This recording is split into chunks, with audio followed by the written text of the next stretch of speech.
What's going on, guys? Welcome back to One MMA. Today we're doing my UFC fight night, Strickland versus Hernandez fight picks. This fight card should be pretty good. It's also in Houston, so there should be a crowd. I know the Meta Apex is a crowd, but the audio balance was quite off. I'm excited for it to be in a proper arena, the Toyota Center. Let's get straight into my picks. Alright, starting off down here at the start of the card. I actually know quite a lot of these fighters on this card, but you know me. I'm just going to skip through the majority of these early prelims. Right, this first fight, Millage versus Judice. I actually don't know this fight right here.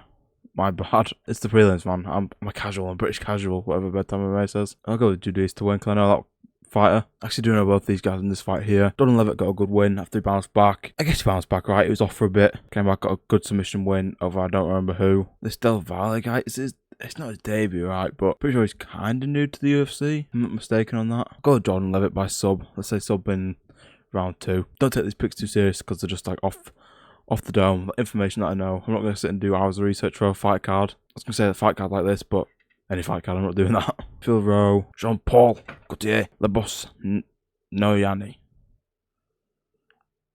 Okay. Phil Rowe got dominated by that KO guy, right? Sung Hyung Ko, something like that. Good performance from that guy. That guy seems like he's going to be a big prospect in the welterweight division. Jean-Paul guy seems like it's his first fight in the UFC's debut. I think Phil Rowe will be too much for him, too lengthy. Keep him on the end of his jabs. Maybe knock him out round 3. Maybe the Jean-Paul guy comes in strong to his UFC start and gets a KO or something like that. Who knows? Ramiz Brahimaj. Is that the guy who got the guillotine over the dude when he was like an underdog on UFC 222? I think that was him, right? This is Punahele Soriano. Soriano's on a win streak, right? He's been winning recently. He's a Hawaiian, if I'm not mistaken. Maybe friend to Max Holloway. Big up. If I'm not mistaken, that's true. I'm going to go with Soriano to win. Maybe a bit of bias there. But, you know, both these guys I think are pretty good. Soriano beat that, the guy who just beat Nico Price, right? I feel like such a casual for not knowing names of fighters off the top of my brain. But yeah, Soriano to win that fight. I'm meant to be doing these quickly. Justin Edwards actually gets knockouts in her fights, right? Before I started watching the fights and like stuff, I thought she was like a sibling to Leon Edwards. If I'm being Edwards, I can't lie. Yeah, we'll go with her to win the fight. I don't really know much after she gets knocked out to say she knocks out Nora Canol in round 1 or 2. This next fight here, Alden Correa, Louis Gruel. Fuck, man, never heard of them. Never fucking heard of them. Bald man to win. Odeas Bonalibe Odeas one lost a close fight. Was it close? To Steve Erceg in his last fight. Libya Idris from Kazakhstan. Man, lots of those Kazakh guys are really good at MMA. I'll go with Libya Idris to win. Maybe submission. Don't really know what he's known for, but I'll say submission. Chidi Njokwani versus Carlos Leal. No, both these guys are. Did Carlos Leal get knocked out by that like Kung Fu? That like 42-year-old Kung Fu guy, whatever his name is? Pretty sure he did, right? Pretty sure he's a Jiu-Jitsu guy though. If I'm wrong, tell me in the comments on that. I'm going with Chidi Njokwani to win. I like his name. I think Will's good at fighting. Who knows? Alright, onto the main card now. It's a pretty solid main card. You like Sean Strickland, Jeff Neal, Danny Gay, Spivak and Delija. Good names, man. Jacoby Smith, good prospect. Let's start with the fight. Zachary Ruiz versus Michelle Pereira. Michelle Pereira's pretty trash. Got killed with Carl Dawkins in Carl Dawkins' return fight to the UFC. Tried to do his like fancy spinning shit. He's just terrible, man. I don't like the guy. Can't lie, not a fan of him. Zachary Ruiz got a win in his last fight, right? If I'm thinking the right guy, it was him. I think I might be thinking of a different Edmund Chavazi. I think I'm thinking of Zachary Ruiz. Oh, he did win his last fight against the guys on his debut, right? And this is an interesting fight. They're both kind of. I'm not one to comment on skill of an MMA fighter, but they're both not the greatest. They'll both never be like top 10, I guess. I'm gonna go with Zachary Ruiz to get it done by maybe TKO. Maybe in the first round, man. How crap is Pereira? You know, Jacoby Smith versus his late notice opponent. I'm pretty sure Josiah Harrell making his UFC debut. If I'm not mistaken on this card. I'm going to just go straight away with Jacoby Smith. Good prospect to beat Nico Price in his last fight. I think that's who he beat in his last fight. Nico Price was a bit of a tricky fight for him, I guess. But yeah, Jacoby Smith's going to win. I don't know anything about this dude here. Literally making his debut, I'm pretty sure. He's 11-0. Oh, damn. 5 wins by knockout, 4 by submission. He actually finishes his fights too. Yeah, he's a no fight. His fighting style is grappler. Might be a good ground fight. That'll be a good fight. Jacoby Smith gets it done. Maybe by decision. Maybe it's going to be like a 29-28 type of decision. Maybe Josiah Harrell comes in with not the robbery, but the upset. Yeah, that could be a good fight, man. Moving on. Heavyweight fight. Heavyweight fight on the card. I think this one's going to end in a knockout. I think Ante Delia is going to knock out Sergey Spivak.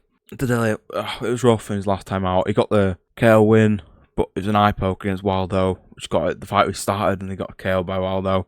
Waldo's now going to win 1 or 2 more fights since then, so ain't a bad loss at all. So I guess Spivak, I have no idea what bro's doing. We'll just quickly have a look. What was his last fight?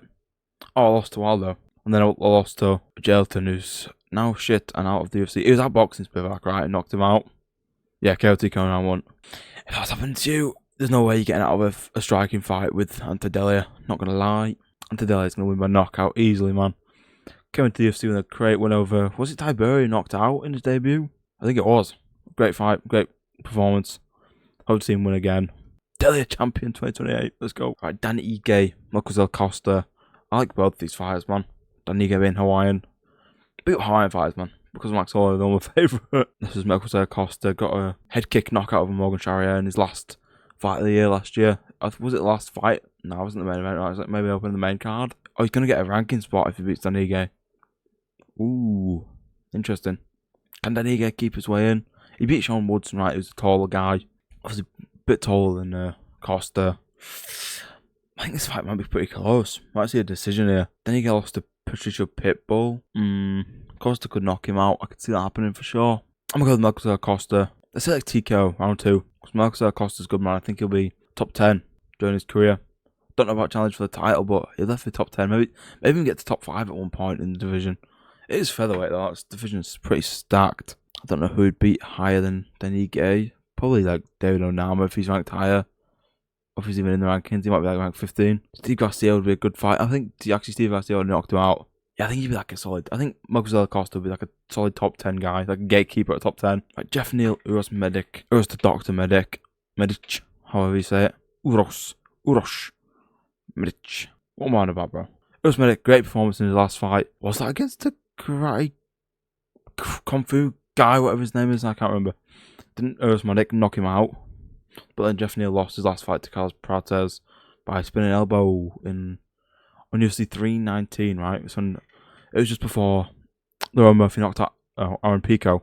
Can Uros Medic get into the rankings, or Jeff Neal gonna be too much for him? This is crazy for a co-main event, man. It's a good fight, but I'd rather put these two as a co-main event. The bigger names, I feel like. Especially like combined. Like, I know Jeff Neal's a big name. He should realistically fight Kevin Holland, but he didn't want to risk that fight, I don't think. I think that's what he said. But he's going to give this Uros Medic guy a chance to get in the rankings. Alright, mate. I think Uros Medic might get it done, man. But how good is Jeff Neal, bro? I don't know that much, to be fair. I'm going to go with Uros Medic, man. It's probably going to be an upset, right? I don't know the odds. It's Monday when I'm recording this. Probably Monday when this is going to go out. Yeah, man. Uros Medic. Let's say it's like a 29-28 decision. Let's say it's like a good back and forth fight with neither one of them getting like a knockout, but maybe they're going to be like knockdowns back and forth. Alright, main event, Sean Strickland, Anthony Hernandez. Both these guys are pretty good, man. Sean Strickland, obviously the former champion. I was going to say title challenger, but no champion, beat Adesanya. Kind of started off Israel Adesanya's washed streak, I guess. Fluffy Hernandez is 6 foot only.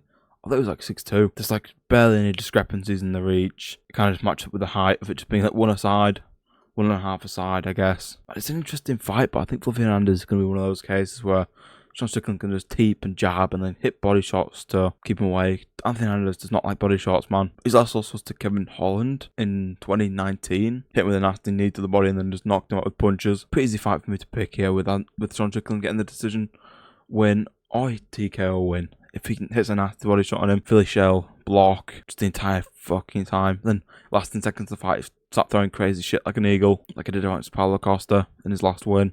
Just how good is Dricus du Plessis, man? Hope Dricus du Plessis comes back and fights like Brendan Allen, gets himself back in that conversation. But yeah, back to this fight. The odds to win by our KO. Yeah, it's very unlikely.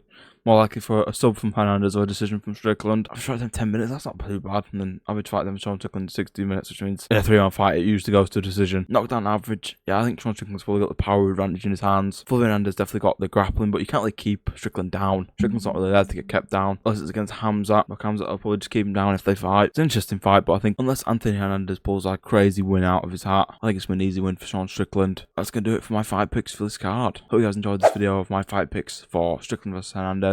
Should be a good card, should be a fun card. Excited for some of the prelims. Excited for the most of this main card. It's actually pretty decent. Good card for Houston, Texas. Like, subscribe. I'll see you in the next one. Peace.